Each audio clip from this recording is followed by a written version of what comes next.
Hello, I'm Hannah, and this is Hannah's Books. Several of you have been kind enough to tag me over the last couple of weeks for some really thoughtful tags.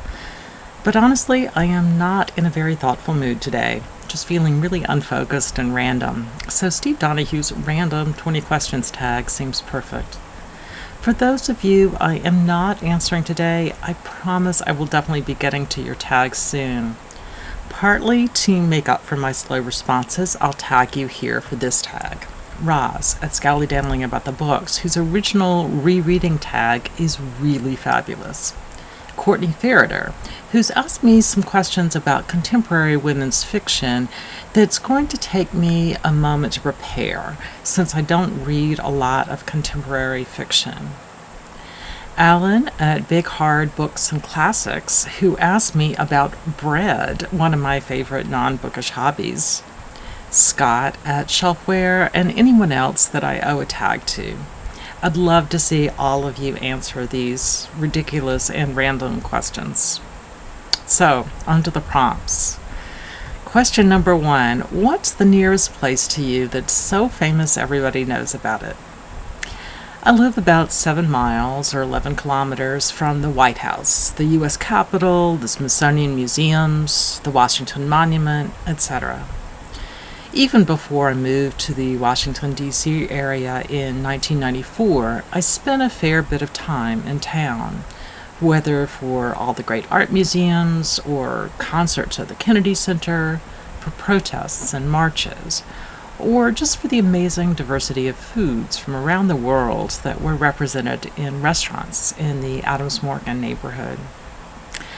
I also came here to shop at independent bookstores, both Politics and Prose and Kramer Books, as well as Lambda Rising, a gay and lesbian bookstore which closed its doors about a decade ago. While I suspect more people know the White House, some of you bookish folks may also be familiar with some of the great local bookstores here. Next question. Have you ever had a paper cut so bad you thought you might die of it? No. But in a vaguely similar vein of bookish injuries, I did get a massive burn on my upper arm when I brushed it against the crazy hot bulb of a reading lamp. Because I was not actually reading at the time, I was only physically and not emotionally scarred. Question 3. Have you ever found anything genuinely valuable in a used book you bought? Not really.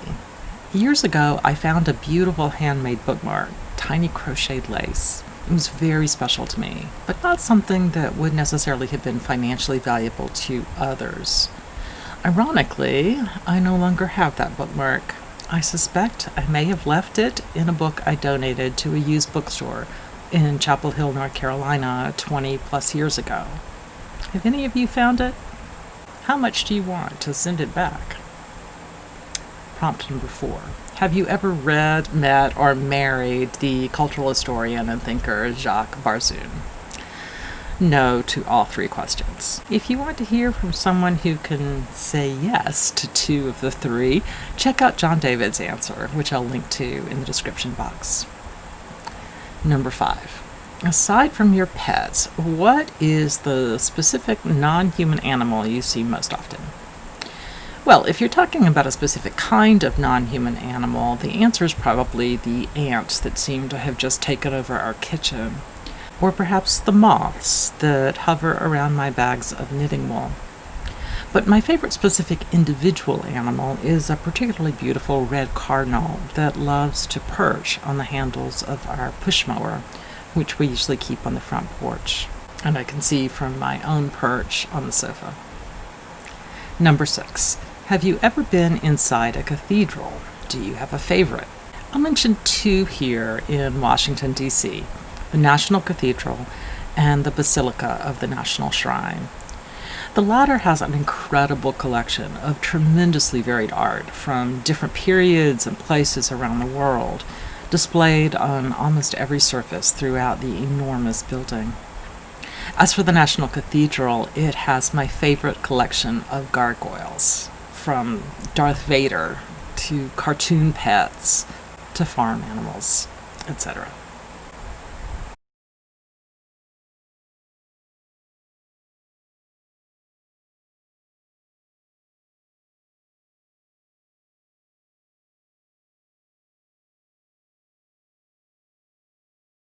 7. Have you ever been actually seeing and hearing things delirious? Nearly 30 years ago, I had surgery for a massive but non-cancerous brain tumor. Surgery lasted almost 24 hours, and I spent weeks in the hospital recovering, fighting off a case of meningitis, having a shorter second surgery to repair a spinal fluid leak, and then immediately after surgery having a really whopping second case of meningitis. For a few days, I had a very high fever and was really barely conscious, but when I finally started to wake up at all, I was apparently very confused about where I was and who was with me. Honestly, I have no memory of that period, so I'm afraid it doesn't make a good story. But I have kind of a related story, one that's neither seeing nor hearing. After the first surgery, I had to get used to not having a vestibular nerve on one side. It took me a while to learn to stand and walk again and climb stairs. Walking on a patterned floor was really a challenge. But even before I could start doing that kind of rehabilitation, my brain had to adjust to the signals my nerves could still send. On one of those early days, I found that the hospital bed suddenly tilted to an alarming angle of slightly more than 90 degrees, trying to dump me out. I held onto the bed's side rails and screamed, trying desperately not to fall on the floor. My mother was with me, and she thought I was in terrible pain or something and called my favorite nurse, Georgia, in to help. When they realized what was going on, they both broke into only somewhat sympathetic laughter. It took me a while to see the humor in it. Question number 8.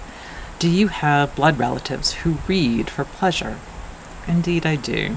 My father grew up with a father who had finished 3rd grade, and a mother who married him when she was just 14. Neither were readers, but one of his older aunts was a schoolteacher, and she encouraged my father when he was young. Although his parents weren't readers themselves, they did support his nerdy interests. And of course, he chose a spouse, my mother, who loved to read. Dad read very broadly, far more than I even realized until very late in his life. And my mother read very deeply, often reading every book published about whatever subject she was interested in at the moment. My bookish parents raised children who loved to read, me and my brother. And although my father died a few years ago, his legacy has definitely been passed on to my son, who is an English major in college right now. Books, reading and writing them, have been at the root of many of my family relationships. Question 9. How many species have you smooched smack dab on the lips? A lobster once, and as you might expect, I initiated the kiss. Several dogs, despite our brief acquaintanceships and lack of committed relationships, have kissed me on the lips. And I've smooched with a few humans too. Once a bee stung me on the lips. Does that count? The next prompt. Do you ever listen to the radio? Any favorite programs or people? Yes, very much so, at least until very recently. In March, my son and his girlfriend moved in with us, and not only my husband, but both of them started working and studying online from assorted rooms in our small house. Before March, I spent most of my days at home alone, and National Public Radio was on every morning for an hour or so as I caught up on the news and slowly woke up. I listened to interview shows for a little while as I cooked and ate lunch, and often I listened to news again when my husband came home. I do so less now that we have a full house. Whenever we find ourselves in the car, NPR is playing on the radio, unless we're on a long drive when we're probably listening to an audiobook. My favorite interview shows have been local in general. I love listening to Radio Times when I lived in Philadelphia. And here in the DC area, I really enjoy Kojo Namdi. Of course, the news quiz Wait, Wait, Don't Tell Me with Peter Sagal is my favorite radio entertainment. I've just recently learned that Wait, Wait hires interns to work on the show, and I've been wondering if it might need to be my next career move. Question 11. Have you ever been to the Eiffel Tower, the Leaning Tower of Pisa, or the Louvre? Although my family lived in various places in the UK for several months back when I was a very young girl, when my father was interviewing folk musicians, mostly in rural parts of Northern Ireland and in Scotland, I sadly haven't been to any of these mentioned places since I was about 3 years old. I would especially love to go to the Louvre, but I don't think I'll be doing any serious traveling again for a while. The next question: what little thing do you miss most that you've lost due to the pandemic? I miss going to plays. I've talked about it before, but my son basically introduced David and me to Shakespeare. When he went away to college, David and I found a way to get free tickets to one theater and inexpensive tickets to a couple of others, and we went to performances and to discussions about plays nearly every week for a couple of years. Theater isn't really happening right now in most places near me, and because of a collection of family health issues, there's no way I would feel comfortable sitting in a theater even if they were open. It's heartbreaking. On a more practical level, I miss central air conditioning and spending summer days in the local library. Our old house has no AC system, and until the summer we didn't use room units either, just fans, even though DC can get awfully hot and humid. Fans worked fine for most days. On the very sweatiest days, I often walked to the library and spent the day reading and writing in their air conditioning. And then after my husband's work was over, he'd pick me up and we'd head to our local Middle Eastern pub in our neighborhood that serves everything from burgers to baba ganoush to my favorite, spiced okra and tomatoes over rice. We borrowed their air conditioning for a few more hours. And the big thing I miss most, not that it's one of the questions for this tag, is privacy, alone time. I love getting to spend so much time with my husband now, time I am unbelievably grateful to have, and honestly time I wasn't sure we would have at all given his illness. Also, I love getting time again with our son, who I thought would never live in this house again now that he's a college student. Getting to know his girlfriend so well has been amazing. But still, despite all the connection the pandemic has brought us, and despite the fact that I hide in my room alone for many hours a day, breaking out of my mold of true solitude has not always been easy for me. And the next prompt: what little thing do you miss least that you've lost due to the pandemic? I don't miss having to wear shoes all day. I grew up pretty much a barefoot girl, and since I mostly work from home, primarily doing my own thing, I haven't been a big shoe wearer for many years, not since I was a professor. But now I only put on shoes if I'm going out for a walk, or out for a very brief curbside library pickup. And then I'm probably just slipping on Birkenstocks, which I slip right off again as soon as I walk in the house. Next prompt: what's your relationship with small talk? I am horrible at small talk. While I am fundamentally a hermit and really don't mind spending a whole lot of time alone, I really do enjoy having serious conversations with both the people I love and with strangers. I've always felt shy or a little awkward in social situations, but after I lost most of my hearing in one ear during the surgery when I was 25, I got significantly more uncomfortable in crowds.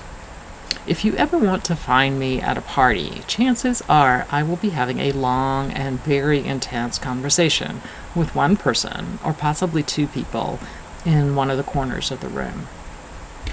On the other hand, although I am shy, I am fundamentally a Southerner, and the stereotype of Southerners as friendly people does to some degree hold true for me. I make eye contact with total strangers. Enough that back when I was first in Boston in the mid-'80s, I seemed to scare people just by smiling at them. When I randomly waved at strangers walking by, well, that really weirded them out. So, as I guess you know if you've watched this channel before, I am fundamentally a really reserved person who at the same time is not particularly private at all. 15. Have you ever won money at gambling? I am definitely not a gambler. In college, I occasionally participated in a penny poker game with a total contribution for the evening that was less than I would have paid to go to the movies or out for a cup of tea. Although I don't actually remember if I personally ever won, there was never a consistent winner, so it's totally possible. Whoever took the pot, which might be as much as $20, was in charge of bringing snacks the next week. It did not even feel like gambling to me, but I do know from stories my mother told that my grandfather, sort of an Atticus Finch-like character who died almost 15 years before I was born, would have been appalled even by this level of gambling. Incidentally, he was another blood relative with a serious reading habit, and also perhaps one of the early people in my family to turn towards a fully secular life, fairly rare in his rural southern community. On top of all that, his mother's name was Cinderella. Question 16. Do you ever give money or time to charities? When I was in graduate school, before I fell in love with my spouse, I worked at a rape crisis center and donated the majority of my necessarily very small charitable giving to shelters for survivors of domestic abuse, to pacifist or anti-war organizations, and to groups such as the ACLU and the Southern Poverty Law Center, concerned with civil rights. When I started making donations in concert with my husband David, he introduced me to the idea of having more of a sort of plan for our giving. One part to local, one part to a national cause, and one to an international charity, for example. We also chose a variety of categories of issues we cared about, and then found organizations within those categories to donate to. One that has meant a lot to David and to me over the years is Doctors Without Borders. Although we're both very secular people, I've mentioned before that Jewish traditions are also quite meaningful to us. I really love the idea of tikkun olam, the healing of the world, that happens when we give tzedakah, a word that kind of combines the idea of charity with the idea of justice. Working for the good of others is not a gift we are giving, but our responsibility as human beings. 17. Do you craft? Knitting, crocheting, woodworking, pottery throwing. Knitting is a huge part of my life and has been for a very long time. My grandmother taught me to knit when I was young, and although there are definitely times I knit a lot more than others, sometimes weather-related breaks, such as the one I am on right now, stop me, I've always had knitting going on in my head, and at least one bag of wool stashed in some corner. When my son was about 5 years old, I taught him to knit basic garter stitch rectangles out of thick yarn. Soon he was knitting bookmarks, beautiful but a bit thick to be good for books long term. And it didn't take more than a few weeks before he was inventing patterns for himself. He has both a creative, artistic streak and a real sense of how to engineer things. But back to that first evening after I showed my son how to knit. As soon as David walked in, my son excitedly showed him how to knit, and the hobby stuck.